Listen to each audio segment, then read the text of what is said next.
شهر بولدر در دامنه کوههای سرخرسنگ و زیبای شتات کلرادو در نزدیکی شهر دنور جایگیر شده است.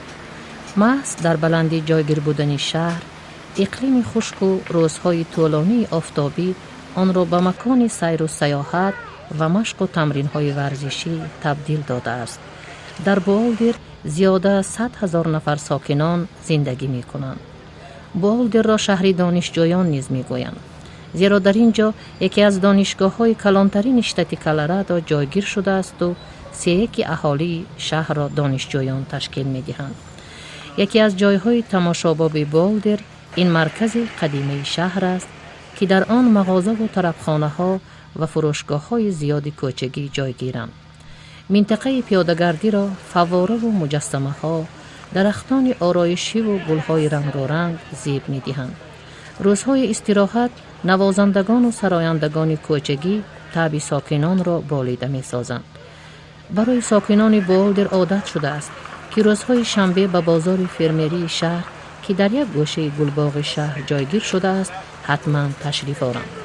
باید گفت که در امریکا بازارهای فرمری در همه جا، در شهر و شهرک و دیهات با طرز و اصول گوناگون دائمی یا هفته یک مرتبه فعالیت دارد و چنین نمود فعالیت این بازارها هم برای فرمرها و هم برای ساکنان بسیار قلای است.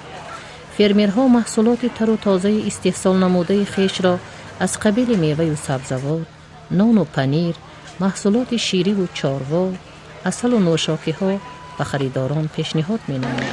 در قطار دیگر محصولات کشاورزی که امروز در بازار شهری بولدر به ساکنان پیشنهاد می شود، ما مشاهده کردیم که در اینجا آبی تازه نیز ترغیب می شود. یعنی فرمرهای شهری بولدر به ساکنان کشور نوشیدن آبی تازه ارتزیانی را پیشنهاد می کنند که واقعا هم صفتی بلند دارد و آنها مصلحت می‌دهند که نوشیدن آبی تازه در قطار محصولات دیگری کشاورزی که بی‌واسطه از سری زمین‌های کشاورزان به ساکنان پیشنهاد می‌شود منفعت بخش است و ما هم این آبی تازه بولدر را نوشیده بهاگذاری می‌کنیم. ساکنان شهر باشند می‌دانند که در روزهای معین اینجا غذای تازه و سالم را خریداری می‌کنند و در یک وقت استحصال کنندگان محلی را دستگیری می کنند. بازار قاعده های خود را دارد و برای رعایت آنها منیجر بازار نظارت می کند.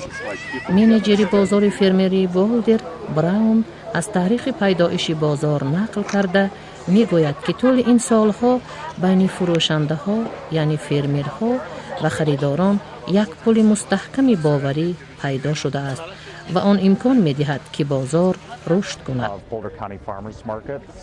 The market is about 32 years old now. بازار ما 32 سال پیش تشکیل شده است. در آغاز این بازاری بود که در آن تنها استحصال کنندگان محصولاتشان را می‌فروختند. زیرا عادتاً در بازارها برای خرید و فروش نیز اجازت می‌دهند. در ما 3 نمودی فروشندگان فعالیت دارند. یکم فرمرهایی که میوه و سبزوات و محصولات چاروا می‌فروشند. فروشنده‌هایی که محصولات بند و بست شده، نان و سس را می‌فروشند. و سوم آنهایی که با فروش محصولات تیار خوردنی یا خوراک گرم که بی‌واسطه در بازار استعمال نمودن ممکن است مشغولند. الحال باشد 60-70% مساحت بازار را ما با فرمرهای محلی پیشنهاد می‌نماییم. در بازار ما باید بسیار قاعده‌های را رعایت کنیم که هم از جانب وزارت خارجه قشلاق فدرالی تهیه شده‌اند و هم قانون‌های شتات که در اینجا از جانب دپارتمنت حفظ صحتی بولدر راه اندازی می‌شوند. مثلا اگر فروشنده پمیدار چشیده دیدن محصولاتش را پیشنهاد کند، پس در این حالت باید برای پیشگیری از زهرآلودشوی جای دستشویی و محلول تازه کردن کارت‌ها موجود و فروشنده دستپوش داشته باشد. در مورد بی‌خطری سبزوات‌هایی که در بازار فروخته می‌شوند، پیشتر یگان قاعده نبود، ولی امروز در امریکا قاعده‌های نو قبول گردیدند که از جمله نمود آبی را که با آن سبزوات‌ها شسته می‌شوند معین می‌کنند. اگر پیشتر برای شستن سبزوات آبی پالیزی یا تکنیکی را استفاده بردن ممکن بود، پس اکنون در فرم‌ها حتما آبی تازه کرده شده را استفاده می‌نمایند. در مورد فروشنده‌های خوراک گرم و استعمال آن در بازار باشد، آنها باید اجازتنامه دپارتمنت حفظ صحتی شهر را داشته باشند. محصولات بند و بست شده نیز باید در کارخانه‌های اجازتنامه داشته استحصال شده باشند و فروشنده‌ها عهده دارند که اجازتنامه را به ما پیشنهاد نمایند. بازار از جانب ساختارهای شهری منتظم نظارت کرده می شود. 32 سال قبل زمانی که بازار به فعالیت آغاز کرده بود، فرمرها در موسم یعنی از شنبه اول ماه اپریل تا شنبه سوم ماه نوامبر با مبلغ عمومی $10,000 محصولات می فروختند که این موفقیت کلان حساب می شد. حاضر حجم فروش محصولات در موسم به $2,750,000 رسیده است. چایخانه‌ای که در پهلوی بازار ما جایگیر است افتخار شهر ما است. آنهایی که به چایخانه میآیند و از طرح زیبای معماری و نقش و نگار آن لذت میبرند حتما از بازار گذر میکنند. در آخر بازار باشد آثارخانه موجود است و این سه انشاءات که مالکیت شهر بالدر محسوب میشوند در مجموع یک مکان خوبی جمعیتی را تشکیل میدهند. Just for people to come together and not in a retail way. They can enjoy food, they can enjoy the art, they can enjoy the farmers, but it's really more about the heart than it is about the wallet in terms of what's offered here. سال 1987 بولدر امریکا برادر شهری پایتخت تاجیکستان شهر دوشنبه اعلان گردید و این مناسبت‌های دوستانه تا امروز ادامه دارند. چایخانه‌ای که در شهر بولدر شتات کلرادو موجود است، نتیجه مناسبت‌های نزدیک خلق‌های تاجیک و آمریکایی محسوب می‌یابد. چایخانه با نقش و نگار ملی تاجیکی آرا داده شده در مرکز شهر بولدر شتات کلرادو ایالات متحده آمریکا این نشان دوستی و برادری و برادر شهری پایتخت کشور تاجیکان شهر دوشنبه و شهر بولدر می باشد و هزاران ساکنان شهر بولدر و مهمانان آن همه روزه به این چایخانه تشریف می آورند. امسال با بنیاد چایخانه مشهور تاجیکی در امریکا 20 سال پر شد. زمانی که گروه ایجادی ما به بولدر تشریف آورد، در چایخانه کارهای تعمیر و برقرارسازی جریان داشتند. باید گفت که این کار تحت راهبری رسام 30 ساله تاجیک معروف میر رحمتوف که نبیره استای مشهور کندکار میر پولاد میر رحمتوف می باشد انجام داده می شود. پدر و بابایم 20 سال قبل در بنیاد این چایخانه سهم گذاشته بودم و من خوشبختم که امروز کار آنها را ادامه می دهم، می گوید رسام جوان. 3 ماه باز کار میکنم در بالا در چایخانه. یک طرفش را از نو کرده ایستادم. همش را اول تراشته بودم از دیگر اول سونی بعد تگران کرده و کده حاضر قریب با 20 روز میموند که کارشون میشم. بعدی وای سونی با من این استاد چاهایی که برای دورین چایخانه کار فرنده میشود همه باید که کنم. همه از نو همشه تراشته از دیگر رنگاش درآورده با همین کشیده همشه هم سکسکین هم با یونیورسیتی کلرادو یعنی که یونیورسیتی بولدر به هم درس میتیم برای استودنتای بولدر بسیار و هم کاری عجایب کار و هم مقصدشون همیشه بود که همین صنعتی ملی خودمو صنعتی ملی تاجیکایی که همین چیزها رو آموزان بود و حاضر قریبی کارهایشان درس تمام شده ایستاده است.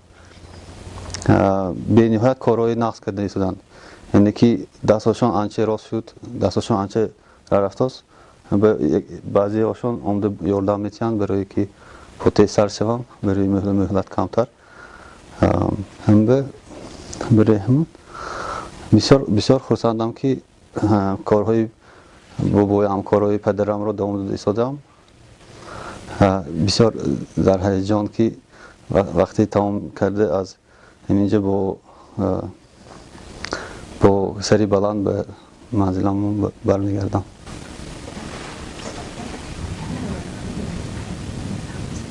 اقدام بنیاد چایخانه به رئیس شهر دوشنبه مقصود اکراموف که سال 1987 به بولدر تشریف آورده بود تعلق دارد.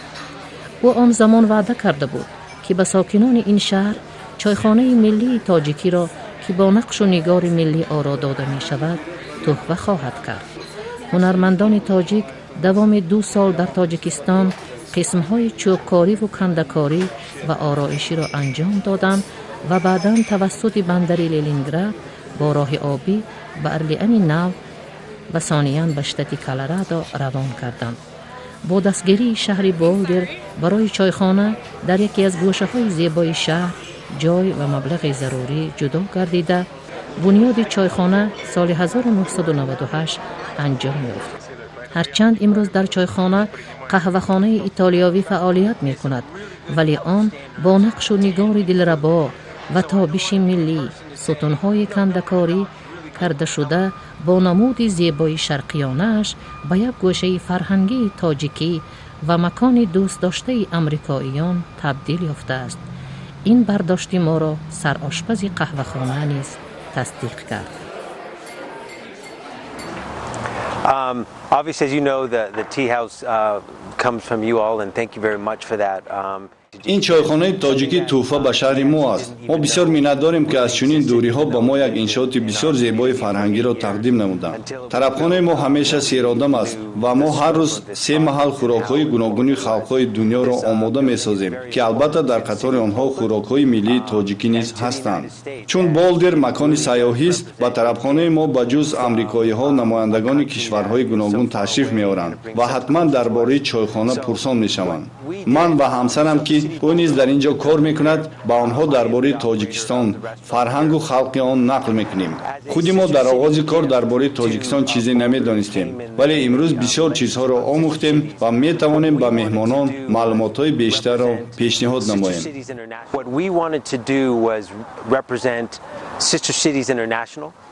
واقعا هم چایخانه دوشنبه به پل فرهنگی بین تاجیکان و امریکایی‌ها تبدیل یافته است.